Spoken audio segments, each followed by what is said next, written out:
Hello, class ninth. A very good morning to all of you. So, class ninth, as you all know, that we are doing the second chapter of history, which is Socialism in Europe and Russian Revolution.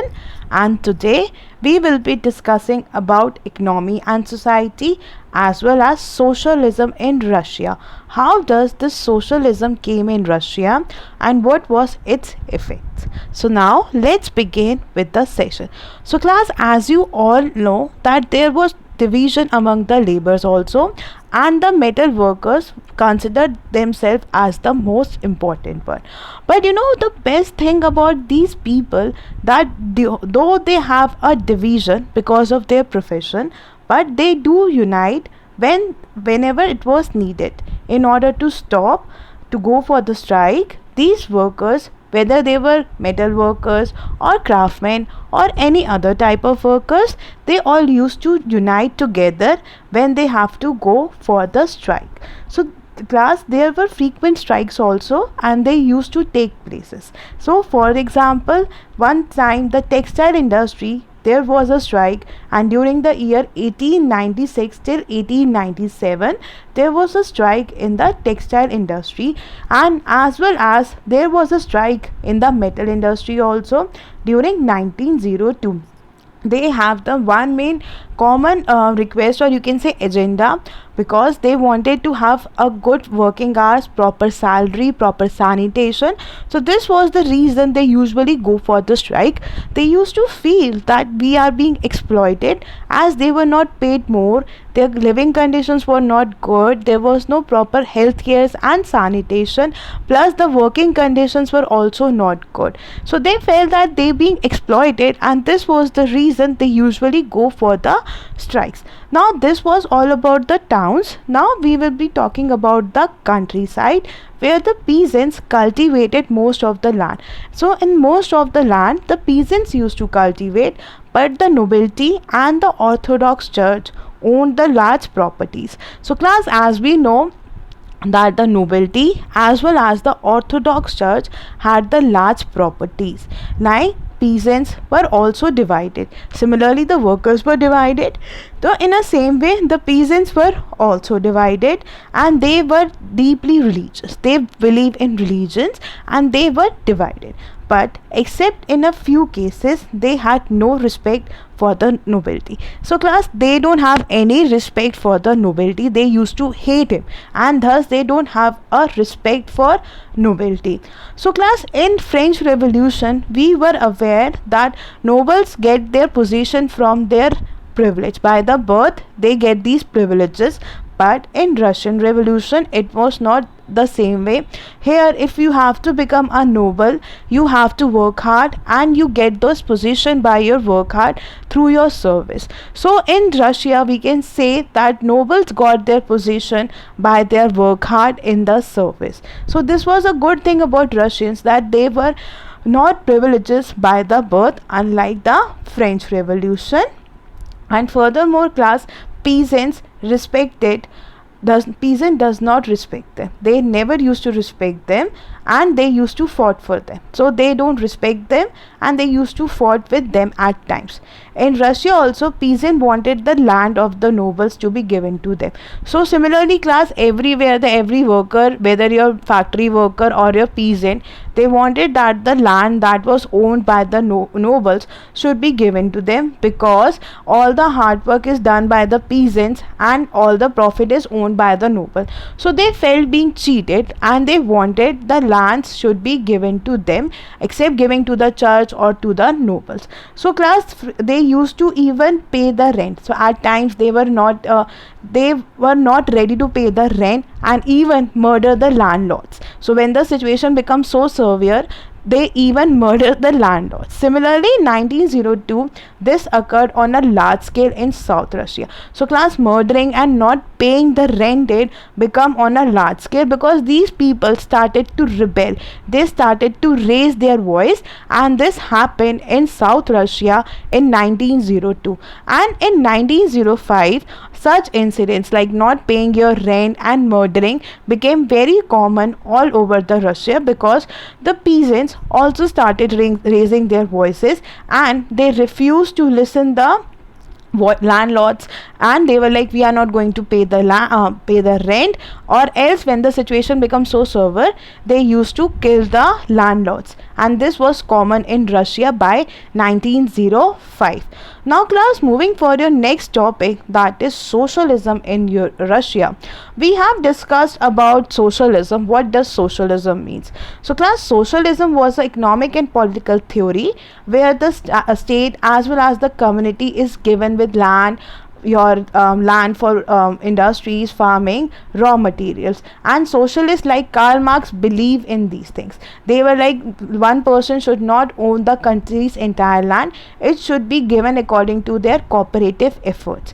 So now, how does this socialism came in Russia, we are going to discuss. So class, before 1914 all the political parties were considered illegal in Russia. So before the year 1914, all the political parties, whosoever political parties were there, they used to considered illegal in Russia.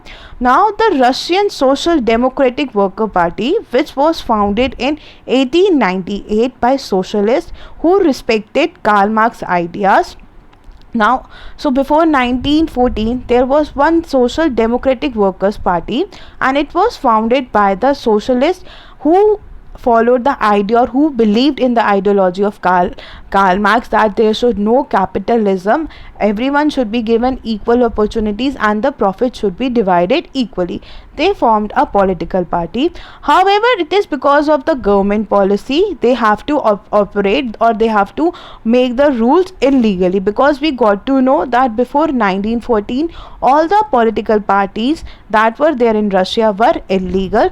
So also this political party was formed in 1898, and they used to operate it in a illegal way. It set up a newspaper.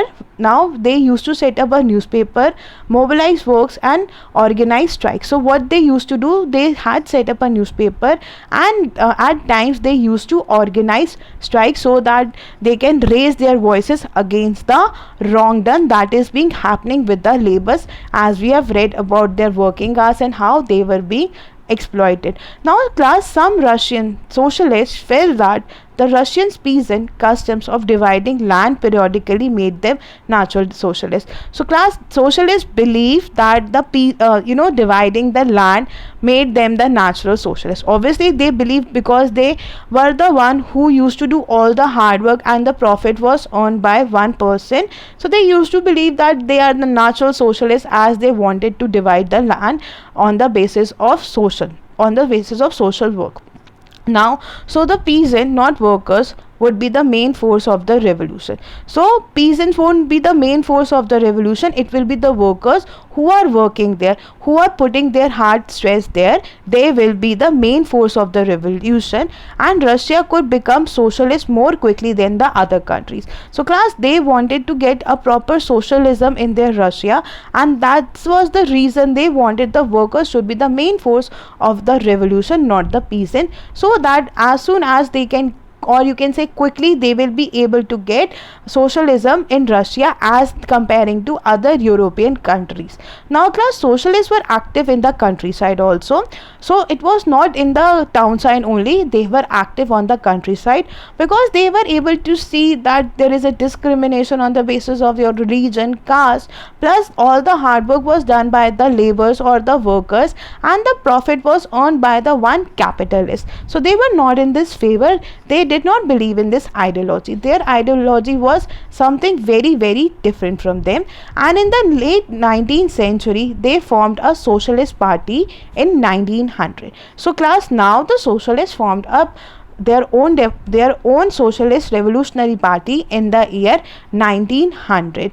Now this party struggled for peasants' rights and demanded the land belonging to the nobles to be transferred. So class, their agenda, or you can say their aim, was that they demanded the right for the peasants and they wanted that the land that is belonging to the nobles should be given to the peasants. So they have this agenda, and because of this agenda they made a political party, and the name of this political party was Socialist Revolutionary Party, and it was formed in the year 1900.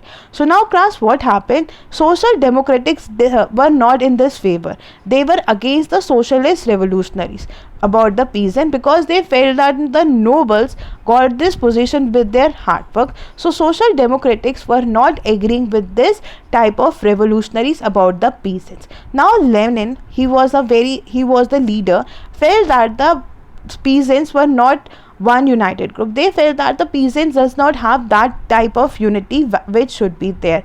Now the further thing, the party was divided over the strategy of organization. So class, there was a division in the party as well. So there were two types of party. Number one was a Bolshevik group, which was head by the Vladimir Lenin. So there were two types of the party. Number one was a Bolshevik, and its head was Vladimir Lenin, and he believed that all the people should be there in its group should be quality, not quantity. Good people and limited amount of people should be there in his party. He believed in quality, and he wanted only limited amount of people in his party. Whereas the another type of the party that was there was Menshevik.